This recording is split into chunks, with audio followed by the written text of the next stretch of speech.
Hi guys! Good day, we're here to discuss all about computing period. So we all know that computer has a huge contribution to us people. It is a modern way of communication.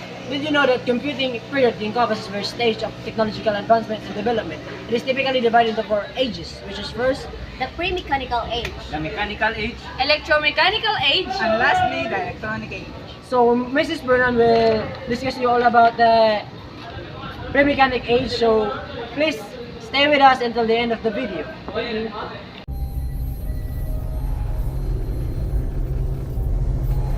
Pre-mechanical age, 3000 BC to 1450 AD.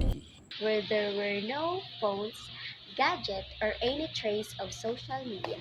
Okay, let's start.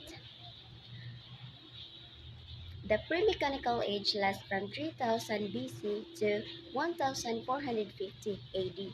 During this time, the only form of communication was through speaking and drawing pictures called petroglyphs. Can you repeat after me? Petroglyphs. Petroglyphs.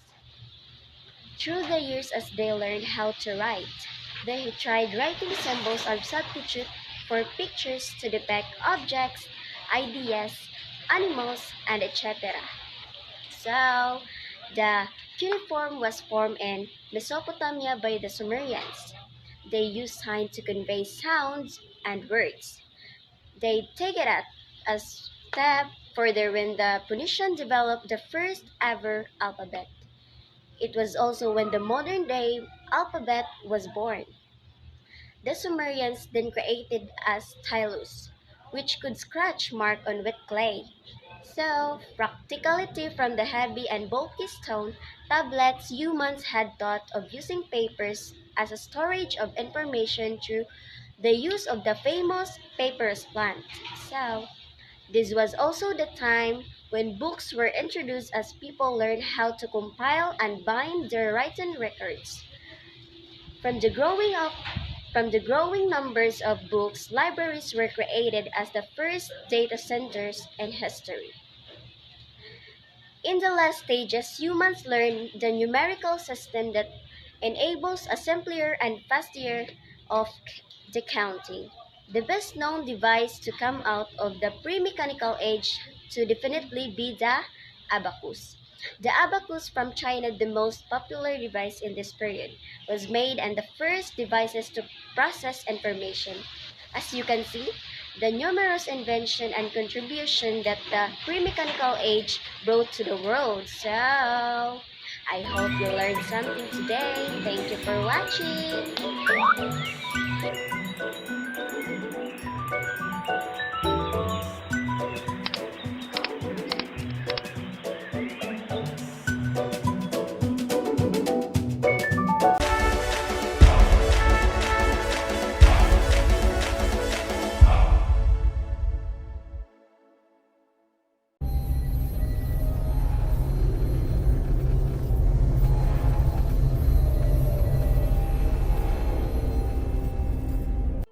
The mechanical age refers to a period in history characterized by significant advancement in mechanical technology and machinery. It generally refers to the time period spanning from the late 18th century to the early 20th century, when mechanical innovation and industrialization profoundly transformed various aspects of society, including manufacturing, transportation, and communication. The mechanical age brought about unprecedented advancements such as steam engines, textiles mills, railways, telegraphs, and various other inventions that revolutionized different industries and propelled the world towards modernization. Hello everyone, good day. I am just Wamagan introduce you to some invention and inventors at mechanical age. Did you know that the first information explodes at mechanical age because of the machine invented by Johannes Gutenberg, and that machine was a Gutenberg printing press. Gutenberg printing press was also having a big role when Martin Luther disseminated his 95 theses. Through mass production of printing press, the book of Martin Luther was easily done in a short period of time. Did you know that the idea of multiplication table was came from the invention of John Napier, and that was Napier bones.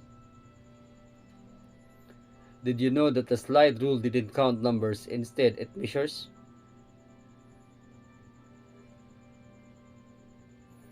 Pascaline machine by Blaise Pascal. Did you know that the father of Blaise Pascal was a tax collector? At a young age, Blaise Pascal invented a machine that can help his father's work. That machine called Pascaline machine. He wanted his father to be convenient at work. Instead of solving it to paper, he invented a mechanical machine that can do addition and subtraction. Pascal is also credited with coming up with Pascal's triangle. It's basically an addition pyramid. Each number equals to the sum of two numbers above it. Gottfried von Leibniz adopted the idea of Blaise Pascal when he invented his Leibniz machine, also known as the step reckoner. Therefore, he was accused for stealing the Pascal's idea. Leibniz was also known as the father of calculus, but he also accused that he stole the idea from Isaac Newton. Charles Babbage as the father of computer. At history, a computer is not a device, but it was a person, a human, who had the task of calculating sums for other people's taxes, and entering them into a table was referred to as a computer. Babbage started to work on the computer machine straight away. After 8 years of work, he produced his first prototype in 1824. It was called the difference engine. Alterations were required through, and he spent the next years working on an even bigger idea, the analytical engine, which could complete complex tasks at speed and without errors. But the fact is, his design was existed only in paper because his invention was far beyond the technology that existed at that time. Do you know who is Ada Augusta Lovelace, or also known as Lady Ada? Well, if it's not, I will tackle or discuss who is Lady Ada is. Lady Ada made significant contribution to the field of computer science during the mechanical age. Although she lived in the 19th century, Ada Lovelace is often considered the world's first computer programmer. Ada Lovelace worked closely with Charles Babbage, a mathematician and inventor who pioneered mechanical computers. She not only translated an article about Babbage's analytical engine from Italian to English, but also added extensive notes that went beyond mere translation. These notes, known as the Notes on the Analytical Engine, described a method for calculating Bernoulli numbers using the analytical engine. What makes Lady Ada Lovelace's work remarkable is that she recognized the potential of the analytical engine to do more mere calculation. She theorized that these mechanical computers could be programmed to perform various tasks, including creating music, artwork, and even writing complex scientific papers. Essentially, she envisioned what we now refer to as the concept of general-purpose computing. Ada Lovelace's contribution to the mechanical age laid the foundation for modern computer science. Her notes on the analytical engine, although she never implemented in her lifetime, outlined the basics of programming and demonstrated the potential of computers beyond mere calculations machine. Today, Ada Lovelace is celebrated as a pioneer, and her work continues to inspire generations to scientists and engineers in the field of computer science.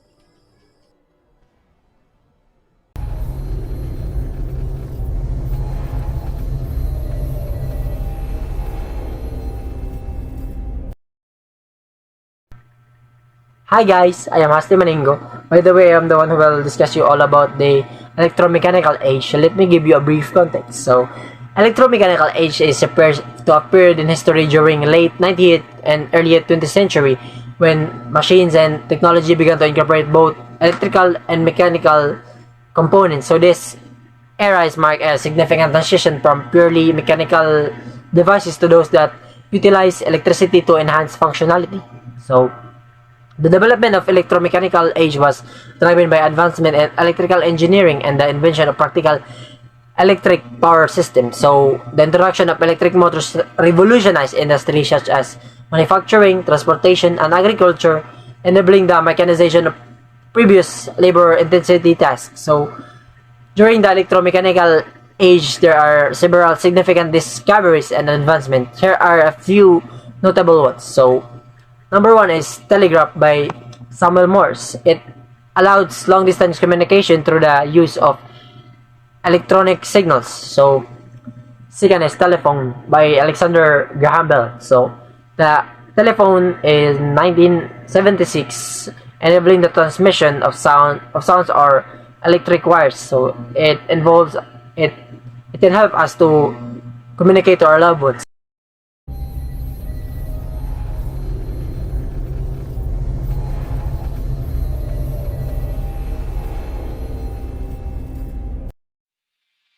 Mga kahenyos, samahan ninyo akong tuklasin ng mga naimbento noong electronic age. Let's go!